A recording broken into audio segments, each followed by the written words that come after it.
Mamá, aquí estarás mejor. Eso fue lo que mi hijo Luis me dijo mientras dejaba mi maleta, la más vieja, la que usé, cuando iba a cuidar niños en las casas de las ánimas, justo a los pies de una cama metálica que olía a óxido. Su esposa Carla ni siquiera volteó a verme.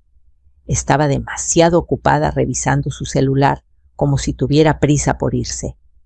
Fue en ese momento, rodeada de paredes manchadas, viejitos dormidos y un televisor gritando un programa de concursos, cuando entendí algo aterrador.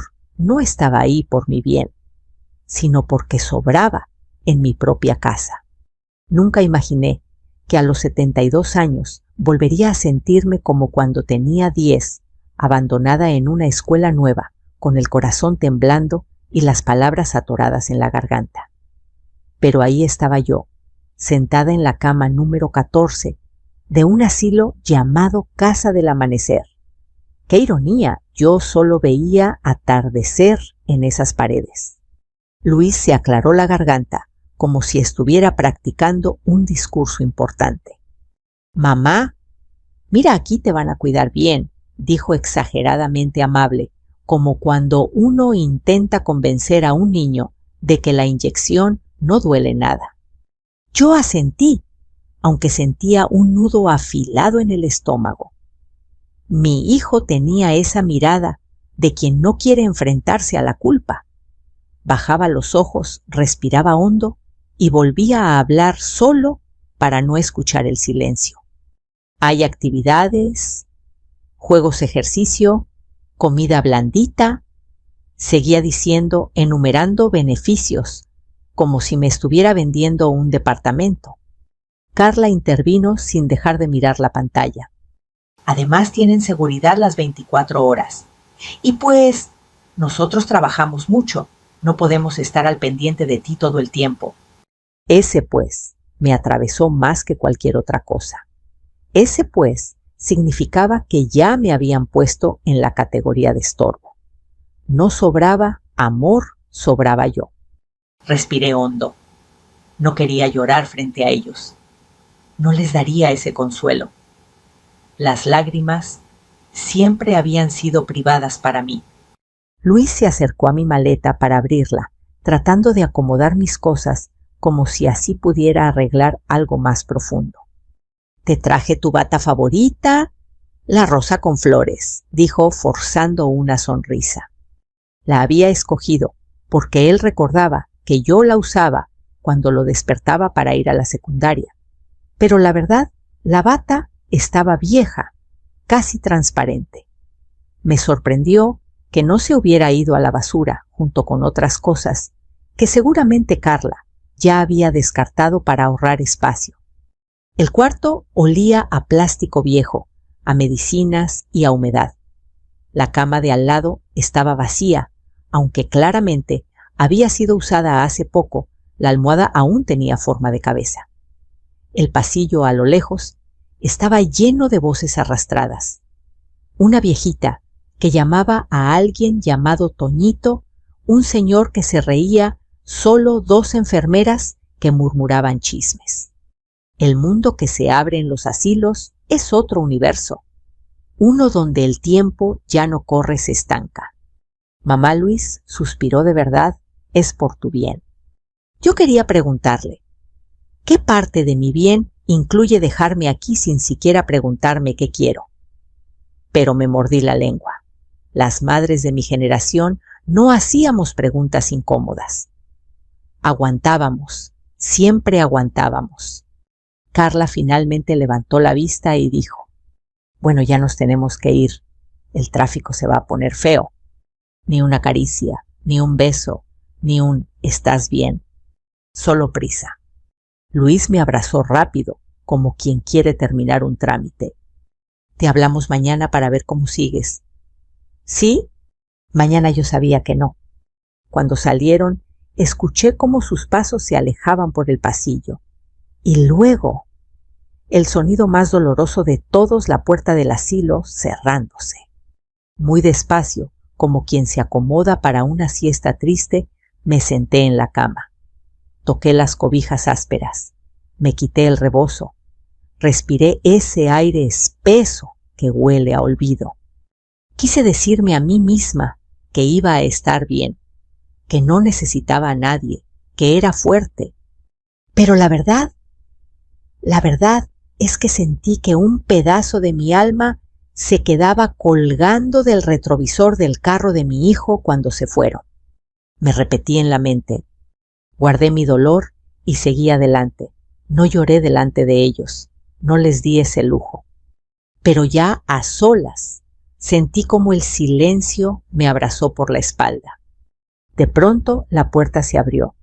Una enfermera con cara de pocos amigos asomó la cabeza. Señora Elena, ¿ya se va a acomodar? A las 6 damos la cena arroz con leche y pan. No se vaya a tardar. Asentí con una educación que no me nacía del corazón, sino de los hábitos. Cuando volvió a cerrar la puerta, me quedé viendo el techo manchado. Escuché a alguien toser, a alguien rezar, a alguien llorar. Y entonces me dije, así empieza mi nueva vida, aunque nadie me preguntó si la quería. Me recosté despacio.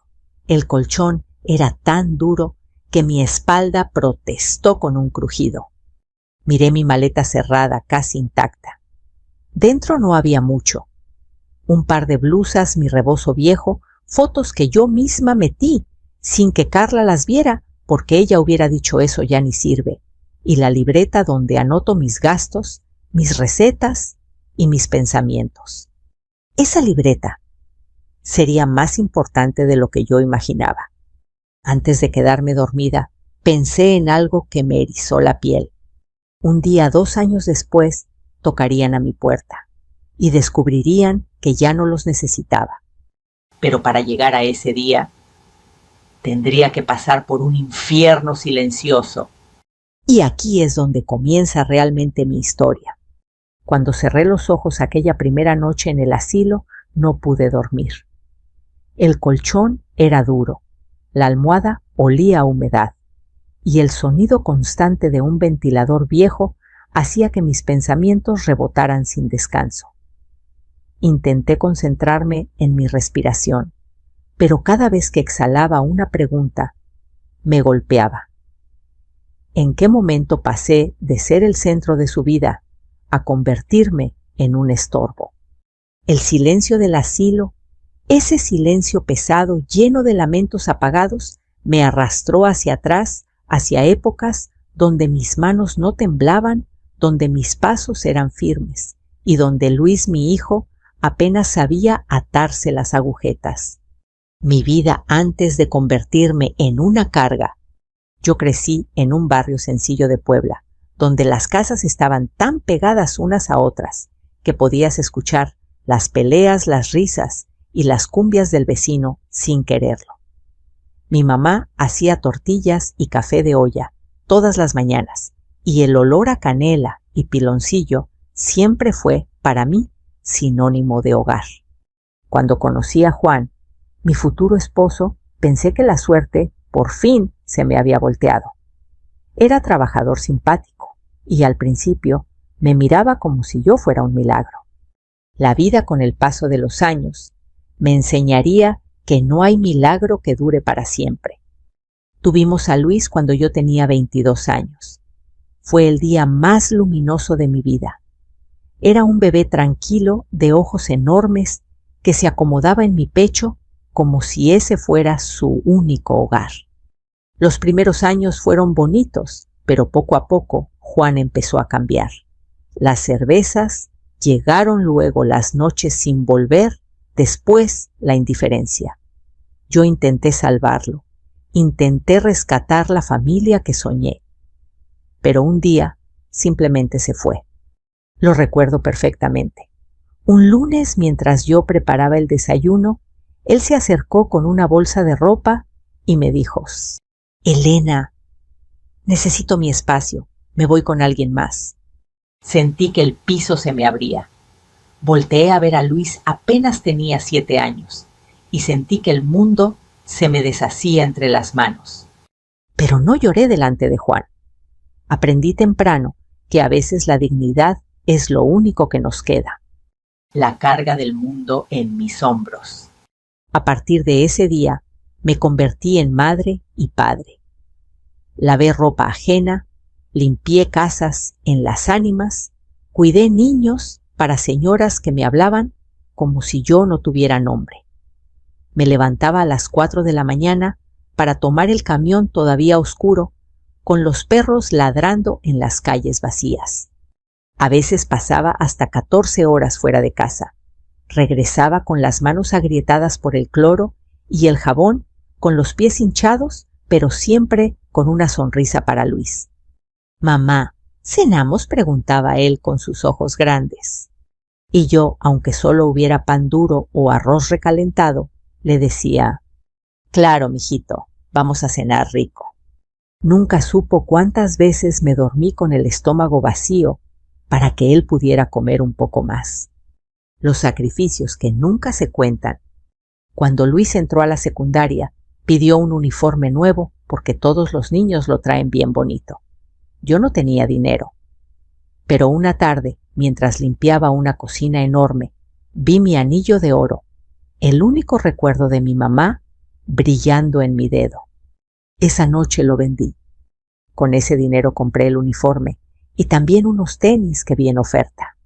Los ojos de Luis brillaron cuando se los di. «¿Y tu mamá?», preguntó. «¿Por qué no te compras algo?».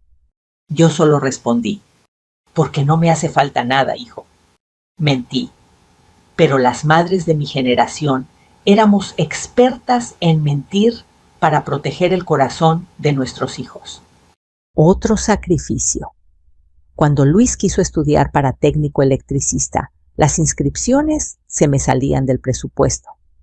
Trabajé meses extras, sin descanso, a veces limpiando oficinas por la noche. Llegué a enfermarme de la espalda, pero jamás se lo dije. Cuando se graduó y me entregó su diploma, lloré como si fuera mío. La casa que construí con mis uñas. Con ahorros tandas y un préstamo casi imposible, compré un pequeño terreno en una colonia humilde. Era tierra, solo tierra, pero para mí era el futuro. Cada bloque de esa casa lo pagué con horas invisibles de trabajo. El día que pusieron la última ventana, me senté en el suelo del que sería mi cuarto y lloré.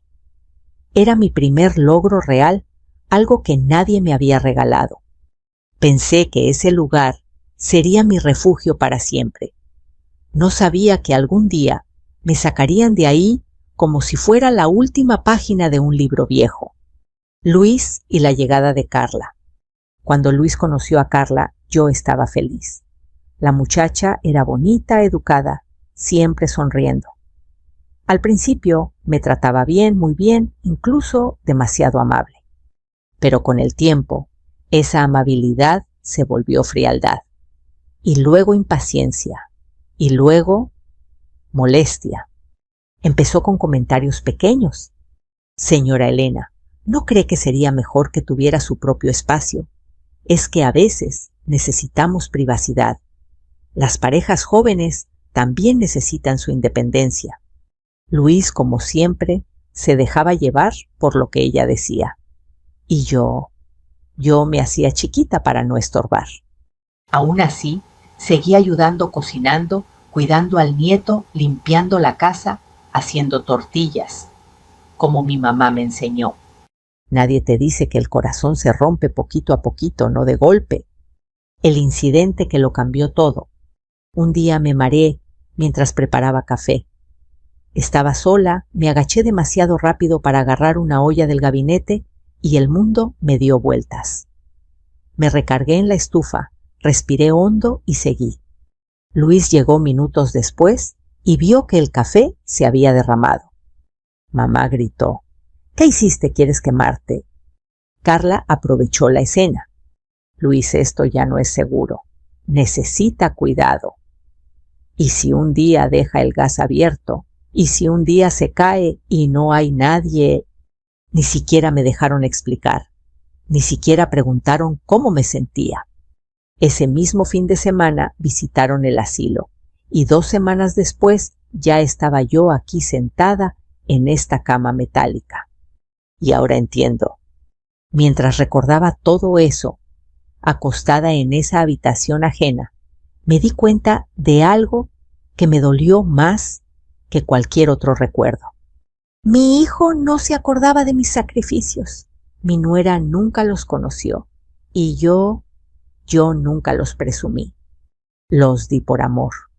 Pero en ese momento sola entendí que los sacrificios que no se cuentan, los sacrificios silenciosos, también se olvidan.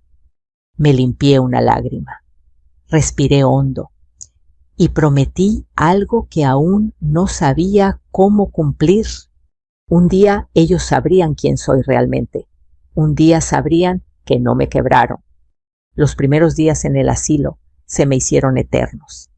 No sabía si era porque cada minuto pesaba como piedra o porque por primera vez en mi vida no tenía nada que hacer. Después de tantos años, limpiando casas, cuidando niños, cocinando, corriendo de un lado a otro, estar sentada sin propósito era como morirme de a poquito. Había algo más, la sensación incómoda, casi punzante, de que algo en mi vida se estaba decidiendo sin mí. Y no tardaría mucho en descubrir que yo tenía razón. La justificación perfecta. Un martes por la mañana, cuando todavía estaba aprendiendo a distinguir los horarios del asilo, escuché a las enfermeras platicando cerca de la puerta de mi cuarto, creyendo que yo estaba dormida. ¿Viste a la señora nueva?, murmuró una. Sí, la que trajeron ayer o antier. Dicen que sus hijos ya estaban desesperados. Que la señora es olvidadiza, que deja el gas abierto, que se tropieza en todos lados. ¡Ay, pobre! Pero bueno, aquí estará mejor. Mejor aquí la dejan y ya, ni vienen a verla. Las palabras me cayeron como cubetazo de agua helada. Desesperados, olvidadiza, tropieza en todos lados. Era claro, Luis y Carla habían construido un argumento perfecto para justificarse. Quizá esa era la parte que más dolía. No solo me habían traído, también me habían inventado un papel, un rol de vieja incapaz que yo jamás les pedí. Cuando la enfermera entró y me vio despierta, fingió sorpresa. «¿Ya se despertó, señora Elena? Nunca estuve dormida», le respondí suavemente. Ella parpadeó incómoda. «Ay, disculpe, es que nosotras hablamos mucho». Yo asentí sin mirarla más. No tenía fuerzas para confrontar a nadie. Todavía no. La visita que confirmó mis sospechas. A los 3 días, Luis por fin se dignó a llamar. No vino solo, llamó. «Mamá, ¿cómo estás? Bien, hijo. ¿Y tú?» «Pues, trabajando mucho, ya sabes. Oye, Carla y yo vamos a pasar este sábado para llevarte unas cosas». Ese sábado llegó. Yo esperé desde las 7 de la mañana. Me puse mi blusa más bonita, la que tenía flores bordadas. Me peiné con cuidado. Me puse perfume de vainilla muy poquito para que no mareara. Las horas pasaron. Desayuno, comida, tarde. Luis y Carla llegaron hasta casi las 5. Los vi entrar al pasillo sin prisa, tomados de la mano como si vinieran de paseo. «Hola, mamá», dijo Luis, con esa voz que usa cuando quiere sonar cariñoso. Carla ni me abrazó. «Traemos unas cajitas», dijo ella. «Estuvimos acomodando tus cosas en la casa y pues, esto es lo que quedó». Mi corazón se apachurró. Lo que quedó. Abrieron las cajas frente a mí. Dentro había 3 blusas viejas, 2 rebozos desteñidos, un tupper con tapas que no eran suyas, unas fotos arrugadas y mis 2 veladoras de la Virgen sin vela. Todo lo demás, según Carla, ya no servía. Carla le dije con toda la calma que logré reunir. ¿Y mi libreta de recetas? Ah, esa la tiré. Estaba toda amarilla. Sentí que algo dentro de mí se rompía silenciosamente. Esa libreta era mi infancia, mi mamá, mis navidades, mis tamales, mis manos aprendiendo a amasar. Pero para ella era basura amarilla. Estuve a nada de llorar, pero me contuve. Luis, incómodo, cambió de tema. Mamá, es que estamos reorganizando la casa. Estamos viendo cómo ampliar el patio. Ya sabes, para tener más espacio. Yo sabía muy bien qué significaba tener más espacio. Mi cuarto ya no era mi cuarto. Era un nuevo proyecto de remodelación. No lo dije en voz alta, no tenía caso. Ellos se fueron después de 15 minutos. 15, ni uno más. Cuando se fueron, Marisol, una cuidadora joven, la única con sonrisa sincera, se acercó a mí. Está bien, doña Elena, sí, hija. Estoy bien, mentí. Pero ella no se tragó la mentira. ¿Quiere que la acompañe afuera un ratito? No, gracias. ¿Está segura? Sí, necesito pensar. Y pensar fue lo que hice. La conversación que cambió todo. Al día siguiente, Marisol volvió a buscarme. Traía un termo de café de olla que ella misma había preparado. Le traje un poquito. Es del bueno, me dijo con una sonrisa suave. Tomé un sorbo. Sabía ahogar. ¿Puedo hacerle una pregunta?, dijo ella. Claro, hija. ¿Sus hijos la visitan mucho? La mirada se me fue al piso. Lo suficiente, respondí, como quien dice, basta, no preguntes más. Pero Marisol insistió con gentileza. Doña Elena, usted no está enferma, usted está lúcida, usted camina bien, usted cocina mejor que todas nosotras juntas. ¿Por qué la trajeron? Sentí que mis labios temblaban. Me tomé unos segundos para responder. Porque estorbo. ¿A quién? A mi hijo, a su esposa, a su vida. ¿Y usted qué quiere? No sé. Nunca me preguntaron. Marisol suspiró. Doña Elena, ¿sabe qué he visto aquí? Que las personas que llegan por voluntad propia sobreviven, y las que llegan porque las depositan se apagan. Miré mis manos, las arrugas, las manchas, las cicatrices del cloro y del trabajo. ¿Usted quiere apagarse?, preguntó ella. Negué con la cabeza. Entonces no deje que decidan por usted. Esa frase se me quedó incrustada como un clavo caliente. No deje que decidan por usted. Esa noche me acosté tarde, casi a medianoche, escuchando los ronquidos suaves de mi compañera de cuarto y el sonido distante de una radio mal sintonizada. Por primera vez en días no lloré. No sentí lástima, sentí coraje. Un coraje frío, silencioso, que no necesitaba gritos. Un coraje que me hacía sentir viva. Me prometí una sola cosa. Si ellos habían hecho un plan sin mí, yo también haría uno sin ellos. Un plan que no sabían, que no esperaban, y que cambiaría nuestras vidas para siempre. Pero para eso tendría que empezar desde abajo, desde aquí, desde este asilo que no pedí, pero que sería el lugar donde renacería. Los días siguientes empecé a aprender los ritmos del asilo. Aquí las cosas no pasan rápido. Todo se siente como si el tiempo caminara en puntitas, lento, pesado, casi arrastrando los pies. Pero ese mismo ritmo que al principio me parecía insoportable, poco a poco empezó a mostrarme que no estaba tan sola como creía. El coro de voces que nadie escucha. Cada mañana antes del desayuno podía escuchar lo que yo llamaba el coro de los olvidados. Una señora que hablaba dormida llamando a Toñito. Un señor que cantaba rancheras desafinadas. Otro que repetía oraciones completas como si necesitara convencer a Dios de que no lo dejara abandonado. Al principio me dolía escucharlos, pero después me di cuenta de algo. Yo también era parte de ese coro. Solo que aún no sabía cuál era mi canción. Doña Lupita, la compañera silenciosa. Mi compañera de cuarto. Doña Lupita, al principio, no hablaba casi nada. se sentaba en su cama y veía el muro como si allí estuviera un recuerdo que solo ella podía descifrar. Una tarde me animé a preguntarle: ¿se encuentra bien, doña Lupita? Ella parpadeó lento y dijo: Mi hijo prometió venir hoy, como hace 3 semanas y 3 meses y 3 años. Sentí un nudo en el pecho. No supe qué decirle, así que solo me senté a su lado. A veces acompañar vale más que cualquier palabra. El taller de Marisol. Una tarde, Marisol, la cuidadora, que tenía pura luz en los ojos, llegó con una caja llena de estambres, agujas y unas tijeras viejas.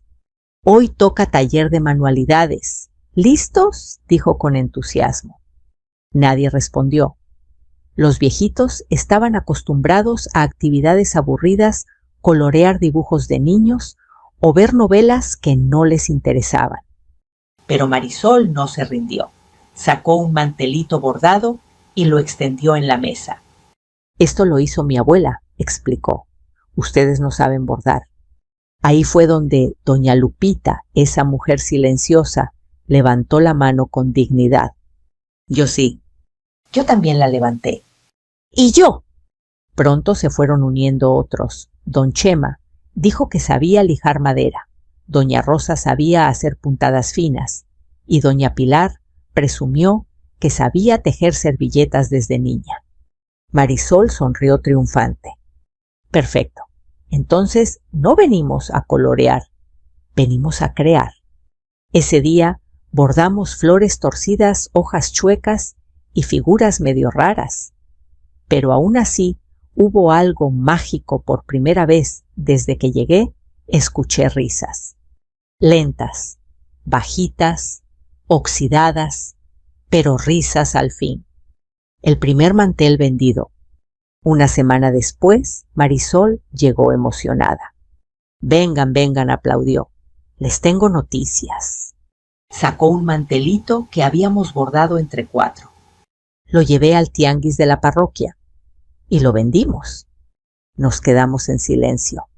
¿Vendimos?, pregunté incrédula. Sí, doña Elena. Una señora lo compró por 80 pesos. Quizá para el mundo eran apenas 80 pesos, pero para nosotros era la primera prueba de que todavía podíamos dar algo al mundo. Marisol sacó una bolsa de pan dulce. Con lo que ganamos les traje conchas, buenas de panadería, no las del desayuno de aquí. ¡Ay, Dios mío! El olor del pan dulce recién comprado llenó el comedor. Vi a don Chema cerrar los ojos mientras mordía una concha de chocolate como si regresara a un día olvidado de hace 30 años. Ese fue el momento exacto en el que nació la idea. Si podíamos hacer un mantel, podíamos hacer docenas. Las invisibles. Una tarde, mientras estábamos bordando, doña Pilar dijo: nosotras deberíamos tener un nombre, ¿no? ¿Un nombre?, pregunté. ¿Para qué?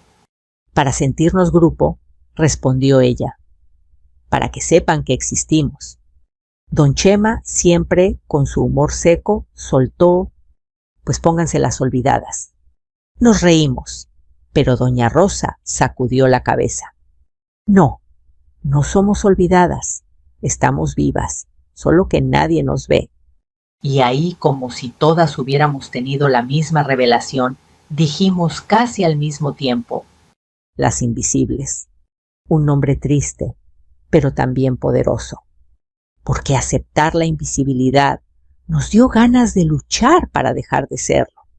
Lo que mis manos recordaban, con cada puntada que hacía mis recuerdos, también se bordaban.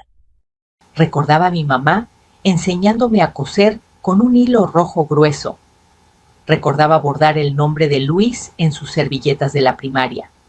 Recordaba las noches en las que, cansada, aún encontraba fuerzas para hacerle un traje de teatro escolar porque no quería que se sintiera menos. Mis manos, aunque viejas, todavía sabían amar. La transformación silenciosa. Las semanas pasaron y nuestros trabajos comenzaron a mejorar. Ya no bordábamos por bordar, hacíamos flores completas, paisajes vírgenes, corazones, nombres personalizados. Marisol llevaba todo al tianguis los domingos. Siempre regresaba con una sonrisa. Vendimos 4, vendimos 6. Hoy nos encargaron 12 servilletas. Cada venta era una victoria. Y cada victoria era un recordatorio. No estábamos muertas. No estábamos acabadas. No estábamos solas. La noche en que dejé de sentirme estorbo, una de esas noches antes de dormir, doña Lupita me preguntó: «Doña Elena, ¿usted cree que todavía valemos algo?». La miré con ternura. Su voz temblaba, como si la respuesta pudiera romperla en 1000 pedazos. Me acerqué a su cama y tomé su mano. «Lupita, si nosotras no valemos, entonces nadie vale. Valemos lo que sabemos. Valemos lo que hacemos. Valemos la vida que hemos vivido. Y valemos porque todavía estamos aquí». Ella lloró. Creo que yo también. Porque en ese momento entendí algo que me cambiaría para siempre. Yo había llegado al asilo creyendo que me habían tirado a la basura, pero aquí me estaban devolviendo a mí misma. La frase que prendió la chispa. Días después, mientras tomábamos café sin azúcar, Marisol me miró fijamente. «Doña Elena, lo que usted está haciendo aquí podría crecer mucho más. No se conforme con sobrevivir. Usted puede renacer». Esas palabras me hicieron un hueco en el pecho. ¿Renacer? ¿A mis años? No sabía cómo, no sabía cuándo, pero sabía una cosa: no iba a dejar que la vida se me escapara sin volver a levantar la cara. Y menos ahora, que no estaba sola. No, ahora tenía un ejército silencioso, un ejército de invisibles. Nunca imaginé que algo tan sencillo como una aguja, un hilo y un pedazo de tela pudiera cambiarme la vida. Pero así fue. En ese asilo, donde me dejaron por mi bien, donde las paredes cargaban más tristeza que pintura, donde los días parecían fotocopias uno del otro. Ahí justamente, ahí comenzó mi renacer. Todo empezó con un mantelito de 80 pesos. 80 pesos que sabían a libertad. Cuando el trabajo vuelve a darte un nombre. Antes de que me trajeran al asilo, yo era la mamá de Luis, la suegra de Carla, la abuela que cocina rico. Pero nadie me llamaba por mi nombre. Nadie decía Elena. Aquí, entre agujas estambres y risas viejas, volví a escuchar mi nombre, no desde un grito impaciente, sino desde un reconocimiento cálido. «Elena, estas flores te quedaron preciosas. Doña Elena», me enseña esa puntada. «Elena, usted tiene manos de artista».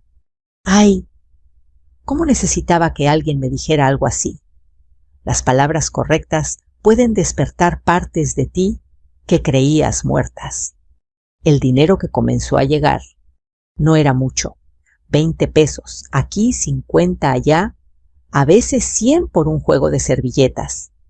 Pero esos billetes arrugados, guardados en una cajita de galletas que Marisol había lavado especialmente para nosotras, eran prueba de algo poderoso. Seguíamos siendo útiles, seguíamos siendo valiosas, seguíamos vivas. Cada domingo Marisol iba al tianguis con una mochila llena de nuestras creaciones. Cada domingo regresaba con menos servilletas y más historias. Una señora pidió 12 con flores de bugambilia. Una muchacha joven quiere manteles con iniciales. Un señor se emocionó porque le recordaba las servilletas de su mamá. Esas historias nos hacían suspirar. Había gente allá afuera que todavía apreciaba lo que nuestras manos sabían hacer. El dinero se convierte en dignidad. Con los primeros ingresos, quisimos darnos un gusto pequeño. Doña Rosa propuso: ¿y si compramos pan del bueno, del que venden en la panadería de la esquina, no el que traen aquí? Todas votamos que sí. El día que llegó, Marisol, con una bolsa llena de conchas polvorones y puerquitos de piloncillo, fue como una fiesta. Nunca olvidaré cómo doña Lupita mordió una concha de vainilla y cerró los ojos como si regresara a un recuerdo feliz que llevaba años guardado debajo de la tristeza. El pan dulce sabía a hogar, sabe a que todavía mereces un momento de alegría. Y en ese momento entendí algo.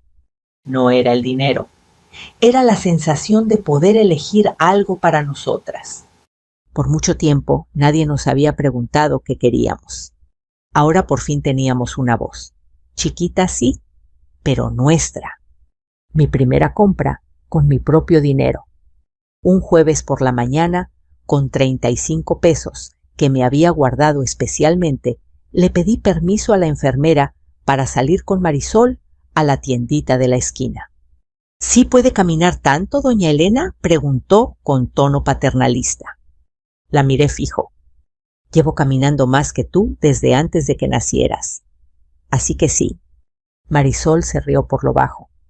Caminamos despacio por la banqueta. Me temblaban las piernas al principio, no por debilidad, sino por emoción. Entramos a la tienda. El olor a detergente, frituras y pan recién horneado me abrazó como viejo amigo. Me acerqué al estante de los jabones y tomé uno de olor a lavanda. Era un gusto pequeño, casi insignificante para mucha gente, pero para mí era un regalo. Un regalo que yo misma me compré. ¿Segura que quiere ese?, preguntó Marisol. Sí, respondí. Hoy quiero oler bonito. Fue la primera vez en mucho tiempo que elegí algo para mí sin pedir permiso, sin depender de nadie. Ese jabón de lavanda se convirtió en símbolo de algo mucho más grande. Mi independencia empezaba a renacer. La llegada de la abogada. Una tarde, mientras bordábamos, Marisol se acercó con una mujer de traje sencillo pero elegante. Parecía amable, pero también firme. Doña Elena, dijo Marisol, ella es la licenciada Teresa. Ayuda a personas mayores con trámites y derechos. Yo fruncí el ceño. ¿Y yo para qué necesitaría una abogada? Teresa sonrió. Marisol me contó un poco de su historia, sobre su casa y sobre lo que han estado moviendo su hijo y su nuera. Sentí un escalofrío recorrerme el pecho. Moviendo pregunté. La abogada abrió una carpeta. Según algunos registros, su casa ahora está a nombre de su hijo y su esposa. ¿Usted firmó algo? Me quedé helada. Recordé vagamente un día en que Luis me dijo: mamá, firme aquí para un trámite del agua. Mamá necesita poner su nombre. Mamá es solo para que no nos corten el servicio. Había confiado. Porque una madre, aunque la lastimen, siempre quiere creer. Teresa me miró con compasión. No se preocupe. Todavía hay formas de proteger sus derechos, pero debe actuar antes de que ellos vendan la propiedad. Mi corazón dio un vuelco. ¿Venderla, mi casa? La abogada asintió. Es común. Los hijos creen que las personas mayores no van a darse cuenta. Me hervía la sangre, no rabia, no odio. Algo más profundo, el sentimiento de ser traicionada por quien más amaste. Tomé aire. Licenciada, quiero que me explique todo con calma. Y durante 1 hora entera me explicó mis opciones. Entre ellas, abrir una pequeña cuenta a mi nombre, asegurar parte del dinero del proyecto y proteger mis cosas personales. Por primera vez en mucho tiempo, sentí que recuperaba el control sobre mi vida. El nacimiento de un plan. Esa noche casi no dormí. Mi mente trabajaba sin parar. Si Luis había tomado decisiones sin mí, yo también podía tomar decisiones sin él. Pero no quería hacer un escándalo, no quería gritar, no quería vengarme. No, lo que quería era algo mucho más simple y a la vez mucho más poderoso. Quería elegir cómo vivir mis últimos años. y no permitir que nadie más lo eligiera por mí. El momento exacto en que dejé de ser víctima, la siguiente vez que Luis llamó 2 semanas después, sonaba apresurado, casi desesperado. Mamá, ¿cómo has estado? ¿Todo bien? Todo en su voz sonaba falso, como si tuviera prisa por llegar a la verdadera razón de su llamada. Y yo lo supe. Sabía que esa llamada no era por preocupación. Era por conveniencia. Por primera vez en la vida no sentí ni culpa ni dolor. Sentí fuerza. Todo perfecto, hijo. Respondí con una calma que lo desconcertó. Ya no te preocupes tanto por mí. Y mientras él tartamudeaba buscando palabras, yo sonreí. Porque sin que él lo supiera, estaba a punto de descubrir que ya no me necesitaba. 2 años. Parece poco cuando uno es joven, pero cuando ya tienes más de 70, el tiempo se vuelve extraño. A veces corre rápido como agua entre los dedos. A veces se detiene como si tuviera miedo de avanzar. Pero 2 años en el asilo fueron suficientes para transformarlo todo mi vida, mi corazón y mi manera de ver a mi propio hijo. El asilo ya no era el mismo, y yo tampoco. Para cuando se cumplieron los 2 años, Casa del Amanecer ya no era el lugar triste, gris y silencioso que conocí el día que Luis y Carla me dejaron en la cama 14. No, gracias al proyecto de las Invisibles, algo hermoso había florecido en ese lugar. Las paredes ya no estaban manchadas, las pintamos con voluntarios. Había macetas con flores que don Chema y yo cuidábamos como tesoros. Las enfermeras sonreían más, sabían que cada semana llegaba pan dulce gracias a nuestras ventas. Las mesas del comedor tenían manteles bordados por nosotras mismas. Y cada viernes organizábamos una tarde de canciones con un muchacho que traía su guitarra para tocarnos boleros. Todo era humilde, pero cálido. Por primera vez en mucho tiempo, yo pertenecía a un lugar. Y lo más importante, ya no dependía de nadie. Tenía mis ahorros, mi cuenta protegida, mis cosas bajo control y un círculo de personas que me querían sin pedir nada a cambio. La primera señal fue un miércoles, cuando recibí una llamada inesperada. El teléfono del pasillo sonó y la enfermera gritó: «Señora Elena, le hablan». Me limpié las manos, había estado acomodando estambres y tomé el auricular. Bueno. Silencio. Y luego una voz que reconocería en cualquier parte. «Mamá, soy yo, Luis». No sé por qué, pero sentí un escalofrío recorrerme los brazos. ¿Qué necesitas, hijo? Hubo otro silencio, uno incómodo, lleno de vergüenza. Mamá, ¿podemos ir a verte? Tenemos que hablar contigo. Y ahí supe exactamente lo que estaba pasando. Algo en su vida se había caído. Y ahora necesitaba que yo lo recogiera. Pero no dije nada, solo respondí: «Claro, hijo, los espero». Colgué suavemente. Mi corazón estaba tranquilo, sereno, sin prisa.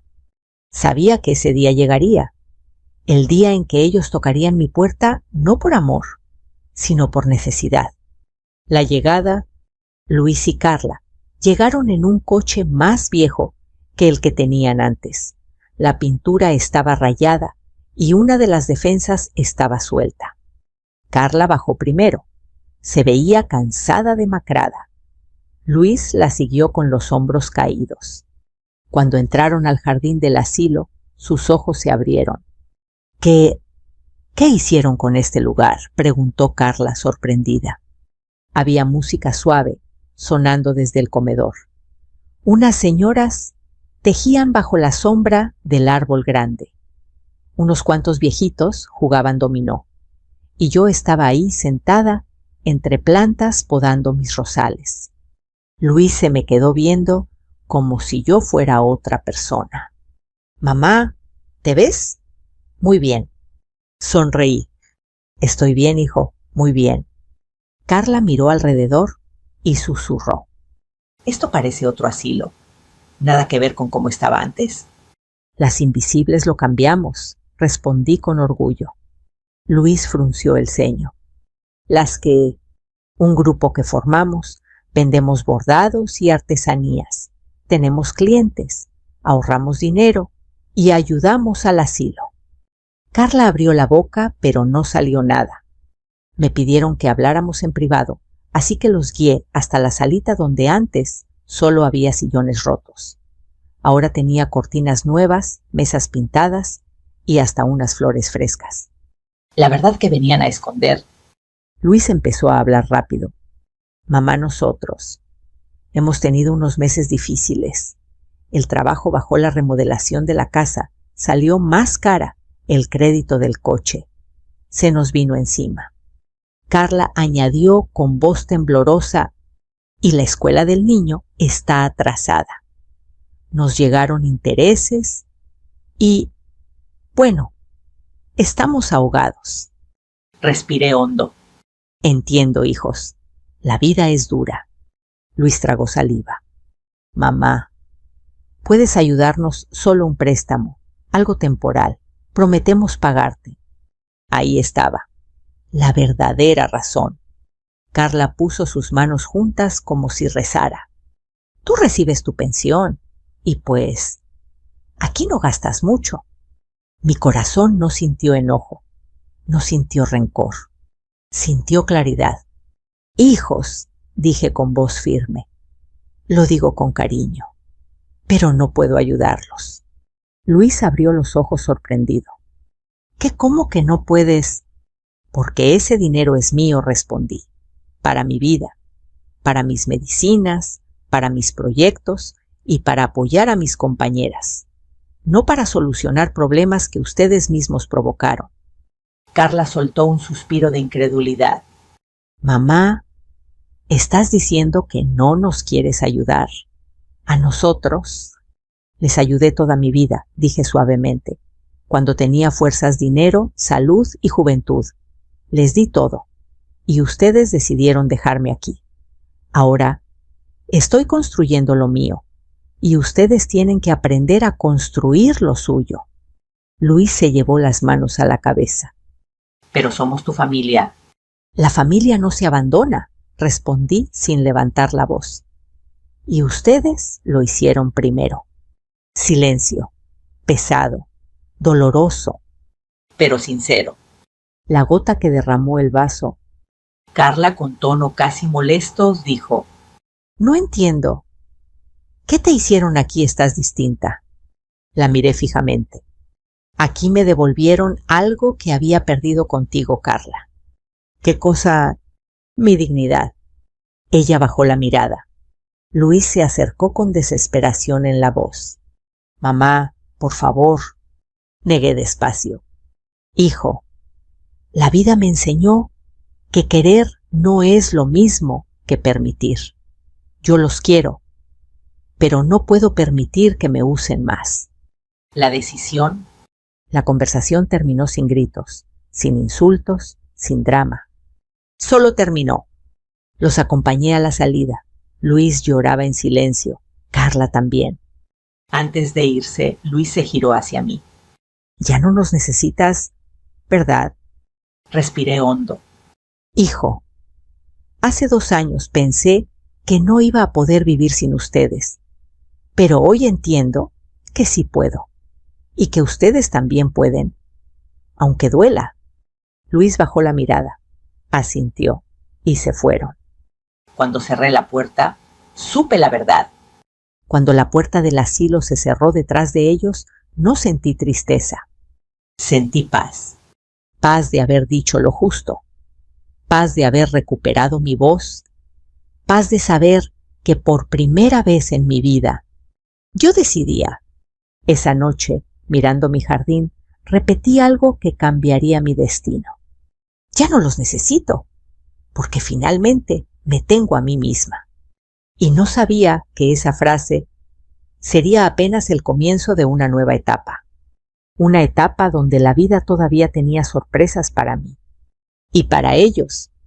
Esa noche después de que Luis y Carla se fueron, me quedé un buen rato sentada en el jardín del asilo.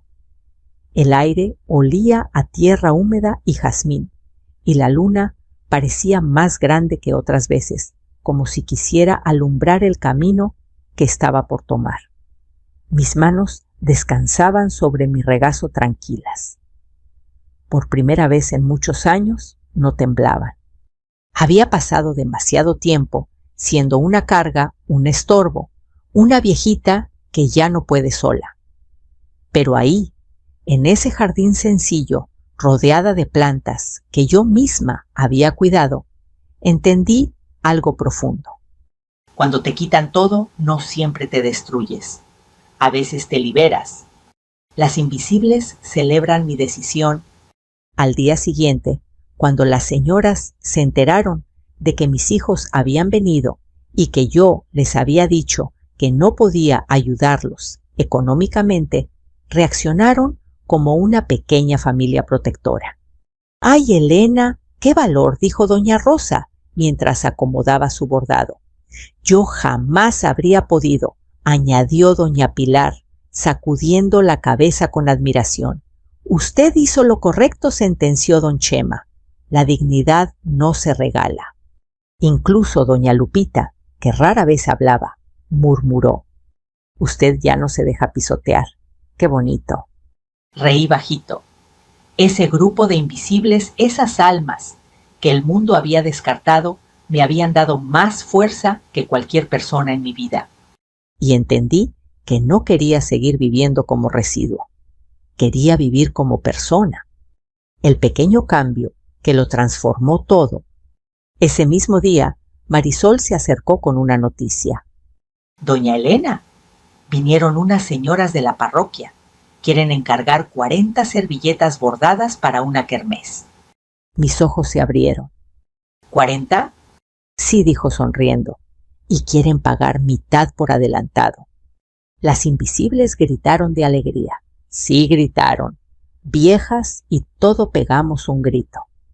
El dinero adelantado alcanzaba no solo para más material, sino para un pequeño lujo que no habíamos tenido nunca. ¿Qué hacemos con esto, Elena?, preguntó Marisol. Respiré hondo. Un día especial, ¿no? Un día para recordar que seguimos vivas. Y así fue. Pedimos mole poblano de un restaurante cercano, no el del asilo, sino uno bueno, auténtico, y pan recién hecho. Celebramos como niñas. Reímos tanto que hasta una enfermera nos cayó desde la puerta. Esa comida se sentía como una victoria personal, una celebración por todas las veces que me quedé callada, por todas las veces que me anulé, por todas las veces que el mundo pensó que ya estaba acabada. La carta que nunca esperé recibir. 2 semanas después, mientras bordaba un mantel con flores de cempasúchil, Marisol llegó corriendo. Doña Elena, llegó esto para usted. Era un sobre amarillo, mi nombre escrito con letra que reconocí al instante la letra de Luis. Me temblaron los dedos, pero no de miedo, de cierre, de ciclo. Respiré y lo abrí. Dentro había una carta sencilla, escrita con torpeza llena de tachaduras. Luis siempre fue malo para escribir. Mamá, he pensado mucho en lo que nos dijiste. Tienes razón. Siempre hemos confiado en que tú estarías ahí para nosotros, aunque no lo mereciéramos. Creo que tomé decisiones sin pensar en ti, sin valorar lo que hiciste. Carla y yo estamos avergonzados. No queremos tu dinero. Queremos que estés bien. Si algún día quieres volver a casa, la puerta está abierta.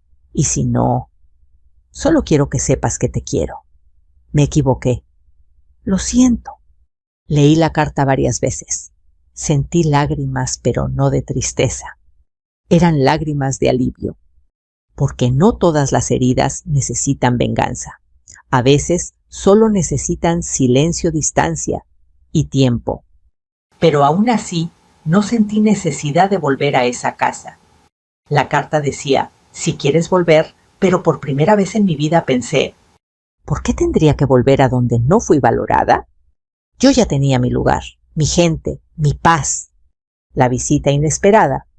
3 días después, Luis llegó solo, sin Carla, sin exigencias, sin prisas. Traía una bolsa con pan dulce del bueno del de panadería y una expresión que no le había visto desde niño: humildad. ¿Puedo pasar?, preguntó tímido. Lo miré y entendí que ese hombre ya no era el mismo que me dejó aquí. Asentí. Nos sentamos en el jardín. Luis veía mis plantas, las flores, las servilletas extendidas para secarse, y dijo: «Mamá, no sabía que aquí habías hecho una vida tan bonita». «Es mía», respondí. «La hice yo». Él bajó la cabeza. «Siento mucho no haberlo visto antes». Le toqué la mano, no como madre que perdona desde el sacrificio, sino como mujer que elige la paz. «Ya lo viste, Luis», le dije. «Eso es suficiente».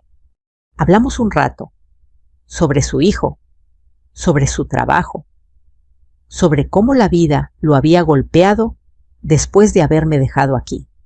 Y cuando se fue, me abrazó fuerte. «No sé si te merezco, mamá», susurró. Yo también lo abracé. Yo tampoco sé si merezco todo lo que pasó, pero aquí estamos, y eso cuenta. Lo vi alejarse con paso lento. Algo en él se había roto, y a la vez algo se estaba reparando. Como en mí. Mi nueva vida. Desde ese día, Luis me visitó cada 2 semanas. A veces venía solo, a veces traía a mi nieto. Carla tardó más en aparecer, pero lo hizo. Y aunque la relación nunca volvió a ser la misma, al menos ya no había desprecio. Mientras tanto, las invisibles siguieron creciendo. Vendimos manteles para fiestas, servilletas personalizadas, bordados religiosos. Incluso abrimos una pequeña página en Internet con ayuda de unos voluntarios jóvenes.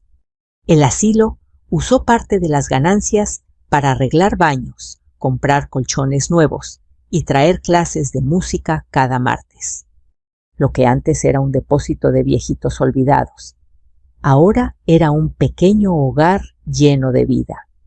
Y yo me sorprendí dándome cuenta de que estaba feliz. Feliz. A mi edad, en un lugar al que llegué pensando que sería mi final. Mi mensaje para quien escucha mi historia: si estás escuchando esto desde tu casa, desde tu cama, desde tu sala, quiero que te lleves algo de mi historia. Nunca es tarde para recuperarte, nunca es tarde para empezar, nunca es tarde para valerte por ti misma. Te pueden abandonar, te pueden subestimar, te pueden olvidar, pero mientras tengas voz, manos y corazón, puedes levantarte. Y si algún día tus propios hijos te fallan, recuerda esto: no se acaba el amor, se acaba la paciencia y comienza tu libertad. Yo encontré la mía cuando pensé que todo estaba perdido. ¿Y tú? ¿Desde dónde escuchas esta historia? Cuéntamelo en los comentarios. Puede que tu ciudad esté más cerca de la mía de lo que imaginas. Si quieres seguir escuchando historias que nos recuerdan nuestra fuerza, nuestra dignidad y nuestro valor, suscríbete y acompáñame cada día. Juntas seguimos este camino.